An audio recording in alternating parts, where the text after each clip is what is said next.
The President and Commander-in-Chief of the APDF,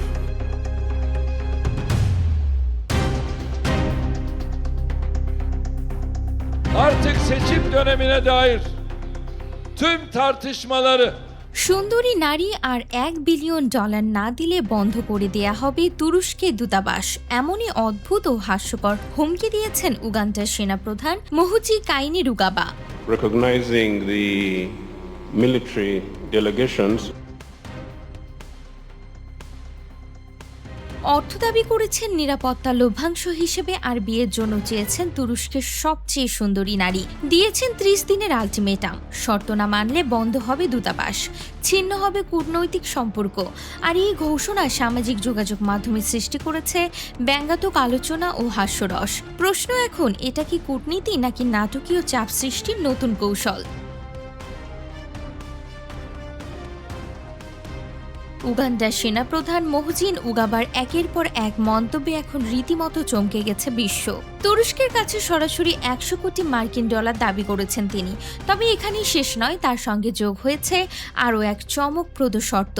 তুরস্কের সবচেয়ে সুন্দরী নারীকে বিয়ে করতে চান উগান্ডার এই শীর্ষ সামরিক কর্মকর্তা। সামাজিক যোগাযোগ মাধ্যমে এক্সে দেয়া পোস্টে মহুজি জানান, এই দাবি পূরণ না হলে আগামী 30 দিনের মধ্যে কাম্পালায় তুরস্কের দূতাবাস বন্ধ করে দেয়া হবে, এমনকি কূটনৈতিক সম্পর্ক ছিন্ন করার হুমকিও দিয়েছেন তিনি। মহুজি কাইনেরুগাবা, যিনি উগান্ডার প্রেসিডেন্ট ইউরি মুসেভেনির ছেলে, তার এই বক্তব্য ঘিরে তৈরি হয়েছে ব্যাপক আলোচনা। কেউ বলছেন কূটনৈতিক চাপ, আবার কেউ বলছেন একেবারে অদ্ভুত ডিমান্ড প্যাকেজ। তার অভিযোগ, সোমালিয়া দীর্ঘদিন ধরে নিরাপত্তা নিশ্চিত করতে বড় ভূমিকা রাখছে উগান্ডা। আল শাবাবের বিরুদ্ধে লড়াইয়ে আফ্রিকান ইউনিয়নের মিশনের অংশ হিসেবে প্রায় 2 দশক ধরে কাজ করছে দেশটির সেনাবাহিনী। এই নিরাপত্তার সুযোগ দিয়ে তুরস্ক মোগাদিসুর বন্দর ও বিমানবন্দর সহ বিভিন্ন অবকাঠামো প্রকল্প থেকে লাভ করছে। এর প্রেক্ষাপটে মহুজি এই অর্থকে বলছেন সিকিউরিটি ডিভিডেন্ড, মানে নিরাপত্তার বিনিময়ে পাওনা টাকা। তার সবচেয়ে বেশি আলোচনা হচ্ছে তার বিয়ের প্রস্তাব নিয়ে। তুরস্কের সবচেয়ে সুন্দরী নারীকে বিয়ে করার ইচ্ছা প্রকাশ করে তিনি যেন কূটনীতিতে ভিন্ন টুইস্ট এনে দিয়েছেন।